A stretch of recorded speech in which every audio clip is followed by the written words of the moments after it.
Davom etamiz. Qadriyatlaring boqiy bo'lsin Navro'z. Bu yilgi yangilanish va yasharish ayyomi ana shunday shior ostida nishonlanmoqda. Ayni kunlarda ko'plab ta'lim muassasalarida bayram tadbirlari tashkil etilyapti. Xususan, poytaxtimizdagi 106-sonli maktab-internatida ham Navro'z sayli ko'tarinki ruhda tantana qilindi.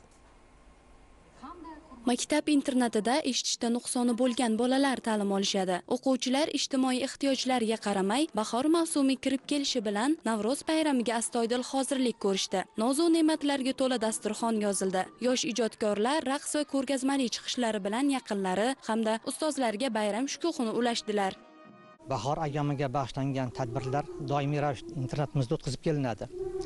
Bu yil ham mana ko'tarinki ruhda o'quvchilarimiz mehmonlar ishtirokida tadbir o'tkazilmoqda. O'quvchilarimizning ijodiy ishlaridan namunalar qo'yilgan. Bu ham bo'lsa bularning kelajakda kasb-hunarga bo'lgan qiziqishni yanada rivojlantirishga bir omil bo'ladi.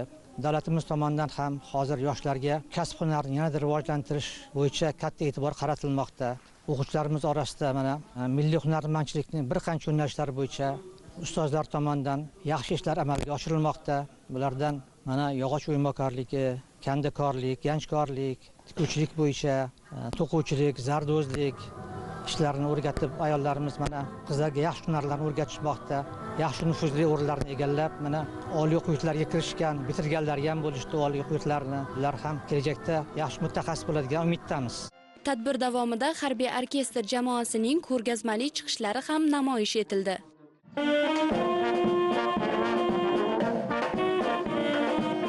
Assalom Navro'z deb nomlangan dasturni texnologiya ustozlarimiz bilan birgalikda O'zbekiston Respublikasi Favqulodda vaziyatlar vazirligi akademiyasi, Mudofaa vazirligining toifalangan obyektlarni qo'riqlash qo'shinlari qo'mondonligi bilan hamkorlikda o'tkazyapmiz. Bayram dasturida mana guvoh bo'lib turibmizki, o'quvchilarimiz tomonidan yod olgan she'rlari, turli xil sahna ko'rinishlari hamda o'sha ota-bobolarimizdan qolgan urf-odatlarni o'zlarining chiqishlari orqali namoyish qilishyapti. Ota-bobolarimizdan qolgan yodgorliklarni kelajak avlodga yetkazish, men o'ylaymanki, bizni vazifalarimizdan bir.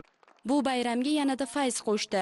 Jajji bolajonlarning ko'zlarida quvonch, yuzlarida tabassum paydo bo'lishida kichik bir sabab bo'ldi. Bu kabi sayllar o'quvchilarga ma'naviy ozuqa berish barobarida ta'tildan so'ng o'qishlarini yuqori kayfiyatda davom ettirishlari uchun quvvat manbai bo'lib xizmat qiladi.